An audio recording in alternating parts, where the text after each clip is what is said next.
Selamat siang Tribuners, bagaimana kabar Anda siang hari ini? Senang sekali saya Ilu Devisania dapat kembali menyapa Tribuners kali ini dalam program Highlight Koran Tribun Timur edisi Sabtu 12 Oktober 2024. Beragam berita menarik tersaji untuk Anda hari ini. Di antaranya akan kami highlight beberapa halaman di antaranya pada tayangan berikut ini. Tribuners, kita akan mengawali perjumpaan kita pada halaman utama Koran Tribun Timur. Terkait berita pemilik palu basah serigala tak ditahan, ditetapkan sebagai tersangka dan terancam 6 tahun penjara. Polisi mengatakan tersangka kooperatif saat diperiksa sehingga tidak dilakukan penahanan terhadap tersangka. Polisi menetapkan Haji Al-Qadri Hairudin, owner rumah makan palu basah serigala, sebagai tersangka kasus kecelakaan yang menewaskan istrinya, Hajah Nurjannah 35 tahun, dan Al-Qadri terancam hukuman maksimal 6 tahun penjara. Pengumuman tersebut disampaikan oleh Kepala Satuan Lalu Lintas Polrestabes Makassar, Komisaris Polisi Mamat Rahmat, di kantornya pada Jumat 11 Oktober. Tersangka berinisial Haji Aki, umur 36 tahun, pekerjaan swasta, alamat yang sama dengan korban meninggal dunia. Adapun pasal yang ditetapkan, kata Mamat, pada pasal 310 ayat 4 dan 310 ayat 3 subsider pasal 109 Undang-Undang Lalu Lintas.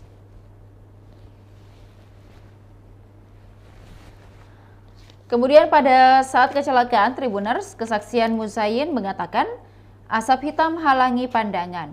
Mantan Wakil Ketua DPRD Sulsel Busayin Arif menjadi salah satu yang menyaksikan kecelakaan maut yang terjadi pada Rabu 25 September lalu. Mobil Land Cruiser dengan plat B1539 CJH yang ditumpangi Nurjannah dan keluarga tepat berada di depan mobil Muzayin. Muzayin menceritakan situasi saat itu mobil kontainer Hino gandengan roda 10 dengan plat nomor DD 8937 MP berada di sisi kiri. Saat jalan agak menanjak, truk tersebut mengeluarkan asap hitam. Asap itu menghalangi pandangan para pengemudi di belakangnya. Sopir saya juga sempat kesulitan jarak pandang, kata Muzayin. Kemudian Tribuners juga dapat melihat infografis kronologi kecelakaan maut yang terjadi di tol yang menewaskan istri dan anak dari owner palu basah serigala di Makassar.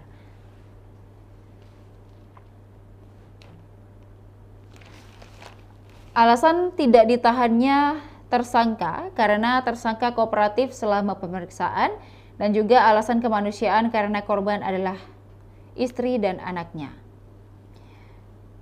Pada saat kejadian, truk kontainer melaju dengan kecepatan 40,1 km per jam dan tersangka ataupun juga owner dari palu basah serigala tidak konsentrasi mengemudikan kendaraan. Al-Qadri beralasan melaju kencang karena ingin antar saudara ke bandara. Dan hasil olah tempat kejadian perkara, kecepatan mobil tersangka berada di 127,3 km per jam. Sedangkan aturan pada jalan tol tersebut dengan kecepatan maksimal minimal 60 km per jam dan juga maksimal 80 km per jam.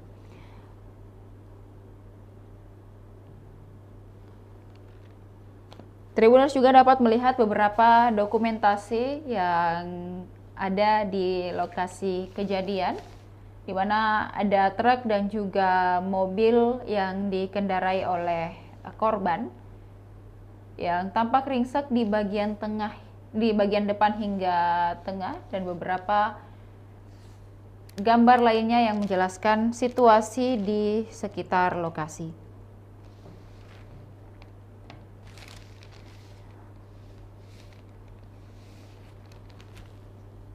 Kendaraan yang digunakan oleh korban dan juga tersangka yakni Toyota Land Cruiser dengan nomor polisi B1539 CJH. Pengemudi bernama Al-Qadri Hairudin, berusia 36 tahun, suami dari Nurjannah, mengalami luka. Kemudian penumpang Nurjana 35 tahun, istri Al-Qadri meninggal dunia. Kemudian Muhammad Fadlan 7 tahun, putra Al-Qadri meninggal dunia. Kemudian Hairunisa Hairudin 23 tahun, adik Al-Qadri mengalami luka.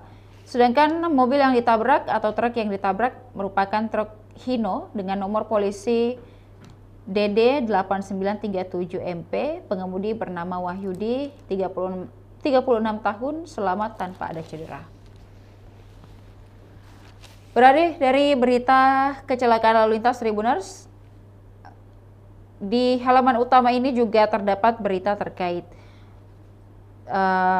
dari calon wali kota Makassar API yang mengatakan pemilihan RW harusnya bukan penunjukan pemerintah. Calon wali kota Makassar Munafri Arifuddin menyapa ratusan warga BTN Minasaupa, Kelurahan Minasaupa, Kecamatan Rapocini, Makassar pada Jumat 11 Oktober sore. Salah satu yang dibahas bersama warga adalah pemilihan ketua RW dan RT yang seharusnya melibatkan warga secara keseluruhan.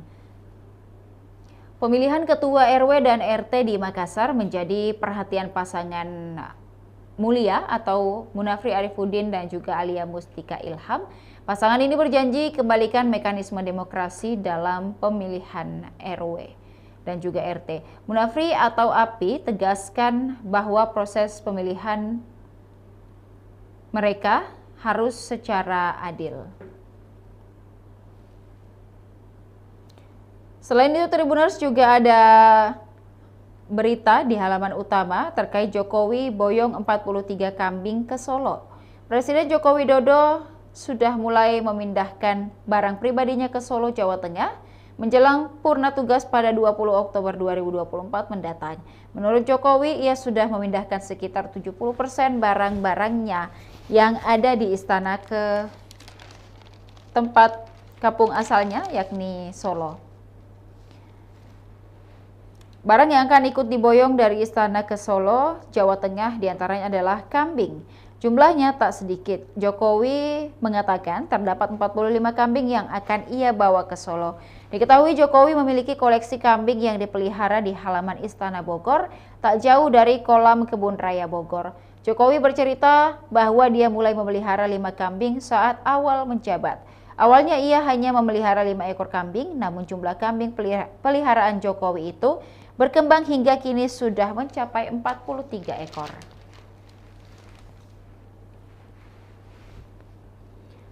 Beralih ke berita lain di halaman utama Tribuners terkait klasemen pada Piala Dunia zona AFC.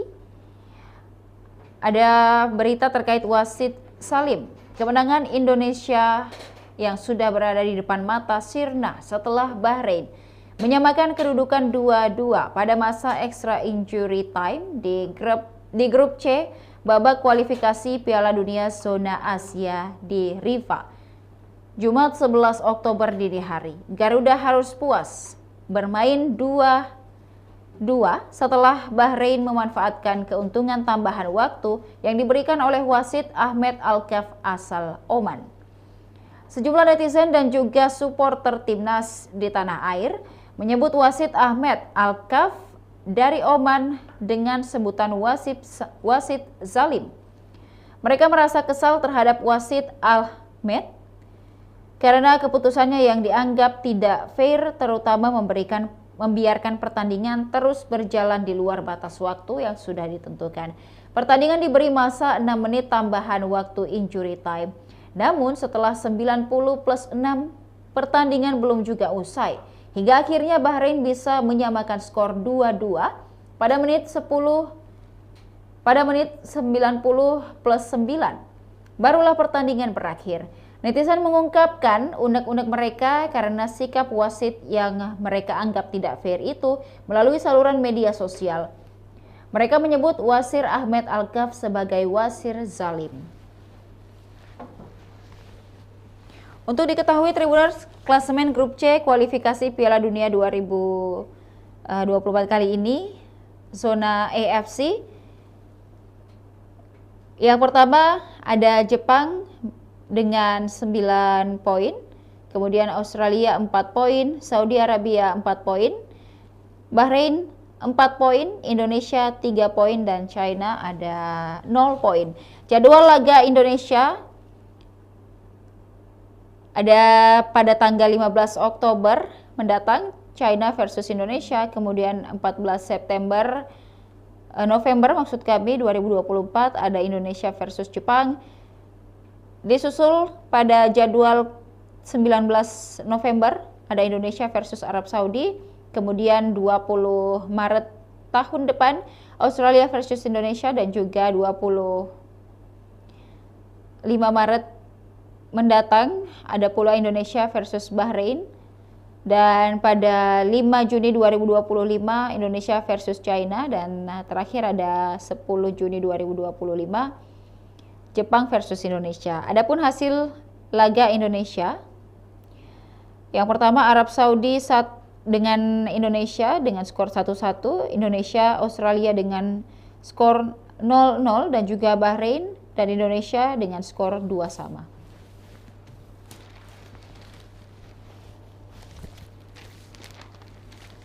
Dari halaman utama Tribuners kita beralih ke halaman 6 Koran Tribun Timur edisi hari ini.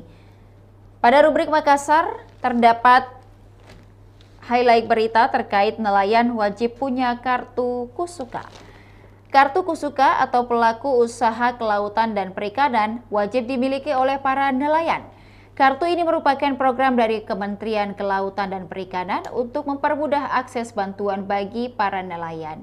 Kepala Bidang Perikanan Tangkap Dinas Perikanan dan Pertanian Kota Makassar, Suryati, menyampaikan kartu ini menjadi identitas para nelayan. Kartu Kusuka ini ditujukan untuk perlindungan dan pemberdayaan pelaku usaha kelautan dan perikanan, percepatan pelayanan, peningkatan kesejahteraan, dan lain sebagainya. Juga bertujuan untuk menciptakan efektivitas dan efisiensi program Kementerian Kelautan dan Perikanan agar tepat sasaran dan pendataan kepada pelaku usaha kelautan dan perikanan. Fungsinya sebagai identitas profesi pelaku usaha kelautan dan perikanan, memudahkan perlindungan dan pemberdayaan pelaku usaha kelautan dan perikanan, pelayanan dan pembinaan, hingga sarana untuk pemantauan dan evaluasi pelaksanaan program kementerian. Sebanyak 1.500 nelayan di Makassar yang telah mengantongi kartu Kusuka ini, 1.066 diantaranya adalah nelayan dari wilayah kepulauan dan 400 lebihnya merupakan nelayan pesisir darat. Program ini bekerja sama dengan BRI, nelayan bisa menggunakan kartu ini untuk mengambil kredit. Yang paling penting, jika ada bantuan, kartu ini akan menjadi bukti bahwa penerima bantuan benar berprofesi sebagai nelayan. Selain itu, pemerintah pusat juga melakukan gerakan nasional Bulan Cinta Laut setiap tahunnya. Kemudian dalam pelaksanaan Gernas Bulan Cinta Laut, nelayan memiliki peran penting dalam upaya pembersihan sampah di laut, di mana dalam kurun waktu tertentu nelayan melaut sambil mengumpulkan sampah plastik di laut. Hasil pengumpulan sampah di laut oleh nelayan akan ditimbang dan didata untuk dihargai sesuai dengan mekanisme yang berlaku, sehingga tercipta sirkular ekonomi sebagai tambahan pemasukan bagi nelayan. Sampah dari laut yang telah berhasil dikumpulkan oleh para nelayan ini selanjutnya akan dipilah sesuai dengan jenisnya dan ditimbang untuk menentukan besaran insentif yang akan diterima. Sampah selanjutnya akan dibawa ke tempat penampungan sampah atau proses daur ulang untuk dijadikan produk yang bernilai. Selanjutnya Tribuners, ada 5.400 pelamar CPNS Makassar, SKD 16 Oktober. Jadwal pelaksanaan seleksi kompetensi dasar atau SKD calon pegawai negeri sipil diagendakan pada 16 Oktober mendatang. Di pemerintah Kota Makassar, sebanyak 5.400 pelamar akan mengikuti tahapan SKD tersebut. Kepala Badan Kepegawaian dan juga Pengembangan Sumber Daya Manusia (BKPSDM) Kota Makassar, Ahmad Namsum, mengatakan lokasi pelaksanaan SKD diatur oleh Badan Kepegawaian Negara. Soal jadwal dan lokasi ujian ditentukan oleh BKN. Kami selaku panitia cuma melakukan verifikasi berkas, kata Ahmad Nasum. Tahun ini Pemkot Makassar akan menerima 186 CPNS sesuai dengan kuota yang diberikan oleh pemerintah pusat. Formasinya terdiri dari 64 tenaga kesehatan dan 122 tenaga teknis. Dari formasi itu 74 diantaranya buka untuk sarjana komputer, kemudian 30 tenaga dokter, sisanya adalah bidan, keperawatan hingga tenaga teknis lainnya. Selain CPNS, Pemkot Makassar juga menerima ASN pegawai pemerintah dengan perjanjian kerja atau P3K tahun ini.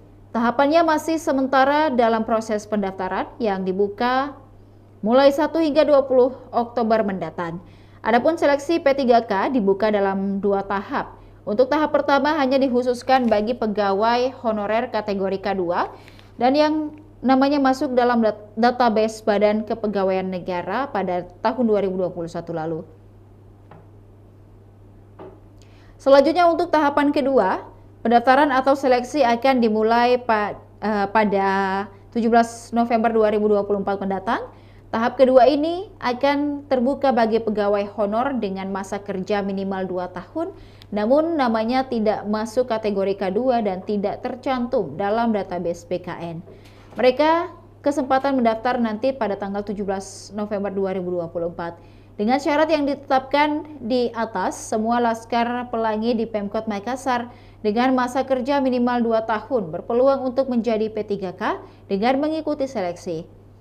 Mereka akan memperebutkan 2.117 kuota yang diberikan pemerintah pusat untuk pemerintah Kota Makassar. Rinciannya untuk tenaga teknis 1.643 dan tenaga guru 240, serta sisanya 234 untuk formasi tenaga kesehatan.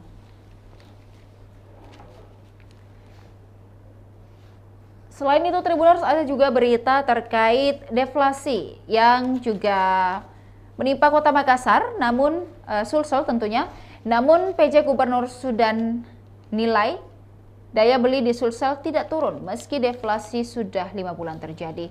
Secara moon to moon, Sulawesi Selatan mengalami deflasi sebesar 0,09% pada September 2024. Kondisi ini merupakan deflasi berturut-turut selama 5 bulan terakhir.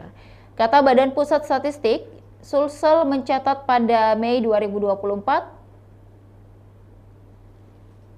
Sulsel deflasi 0,10% MTM. Kemudian berlanjut pada Juni 0,26%, berlanjut pada bulan ke-7 atau Juli Sulsel deflasi 0,18%, kemudian di Agustus juga deflasi 0,4%. Penyumbang utama deflasi September 2024 secara moon to moon adalah kelompok makanan, minuman, dan juga tembakau dengan andil 0,18%. Untuk tahun ke tahun, pada September 2024, Sulsel mengalami deflasi 1,67%. Penjabat Gubernur Sulsel, Prof. Sudan Arif Farullah mengatakan, deflasi yang terjadi di Sulsel tak menunjukkan adanya penurunan daya beli masyarakat. Sebab menurutnya masih ada sektor yang mengalami inflasi. Kalau kita lihat dalam struktur inflasi kayak makanan dan minuman, kemudian pendidikan, perawatan pribadi itu ada inflasi, kata Prof. Sudan. Saya tidak melihat adanya deflasi dalam mempengaruhi daya beli, lanjutnya. Prof. Sudan menyebut memang ada penurunan angka dan pada sektor makanan dan minuman. Namun itu menurutnya bukan karena ketidakmampuan masyarakat dalam berbelanja. Ada penurunan sedikit di makanan dan minuman, tapi bukan karena masyarakat tidak mampu, tapi karena makanan dan minuman setiap hari harus beli, jelasnya.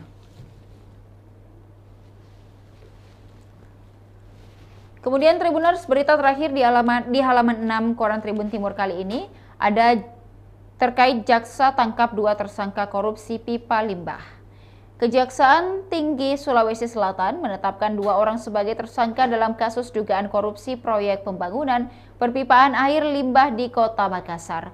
Proyek perpipaan air limbah zona barat laut paket C yang berlangsung pada tahun 2020 hingga 2021 memiliki nilai kontrak sebesar 68,7 miliar. Penetapan tersangka ini dilakukan setelah penyelidik pada Asisten Tindak Pidana Kasus Kejati Sulawesi Selatan memeriksa kedua orang tersebut yang sebelumnya berstatus saksi. Penyidik juga telah mengantongi 2 alat bukti yang cukup meningkatkan status mereka menjadi tersangka. Kedua tersangka adalah JRJ dan juga SD. Ujar Kasih Penerangan Hukum Kejati Sulsel, Sutarmi kepada wartawan. JRJ diketahui merupakan Direktur Cabang PT Karaga Indonesia Pratama, sedangkan SD berperan sebagai pejabat pembuat komitmen untuk paket C dalam proyek yang digunakan terlibat tindak pidana korupsi tersebut. Tim penyidik Kejati Sulsel telah mengadakan ekspos di hadapan Kejati Sulsel Agus Salim untuk menetapkan JRJ dan SD sebagai tersangka. Dalam ekspos tersebut, keduanya diminta untuk segera ditahan guna mempercepat proses penyidikan. Setelah ditetapkan sebagai tersangka, JRJ dan SD langsung mengenakan rompi tahanan dan digiring ke mobil tahanan untuk dibawa ke Rutan Makassar.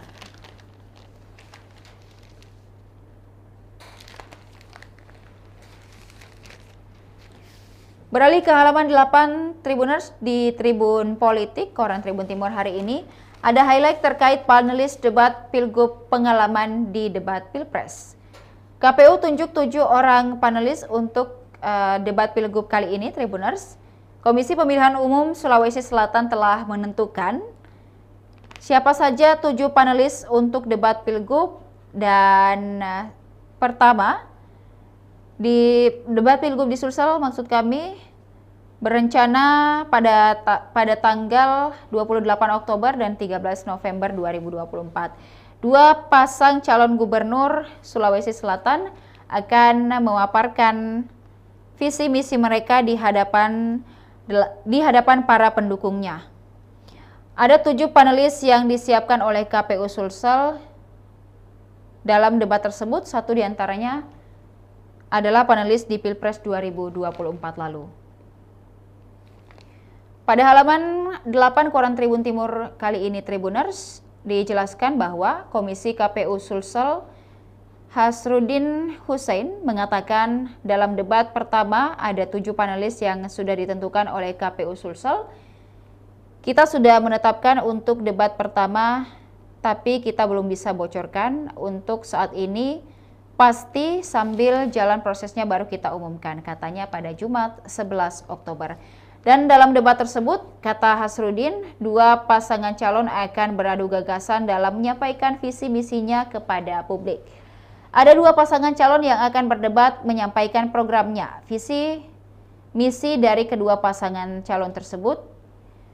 Panelis yang telah direkrut oleh KPU, kata Hasrudin, adalah dari kalangan akademisi, profesional, dan tokoh masyarakat. Kita merekrut juga ada akademisi yang pernah menjadi panelis, yakni panelis Pilpres kemarin, ungkapnya.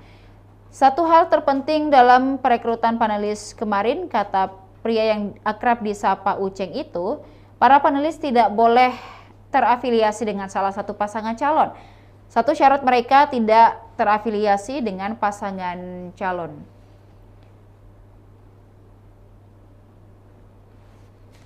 Kemudian Tribuners, masih ada beragam berita menarik tersaji untuk Tribuners pada Koran Tribun Timur edisi hari ini. Bagi Tribuners yang tertarik untuk membaca secara keseluruhan, Tribuners dapat mendapatkan Koran Tribun Timur di agen-agen terdekat, dan untuk berlangganan 1 bulan Rp80.000 dan juga 1 tahun Rp1.000.000, Tribuners dapat menghubungi hotline subscriber di 0411 811 5500, atau juga untuk berlangganan Tribun Family Card, Tribuners dapat menghubungi hotline subscriber di 081 1413 5555. Demikian Koran Tribun Timur edisi hari ini, Tribuners. Jangan lupa juga untuk tetap saksikan berita dan program menarik lainnya hanya di kanal YouTube dan Facebook Tribun Timur, mata lokal menjangkau Indonesia. Saya Ilu Devi Sania beserta seluruh kerabat kerja pamit undur diri. Terima kasih dan sampai jumpa. Download Tribun X sekarang. menghadirkan lokal menjadi Indonesia.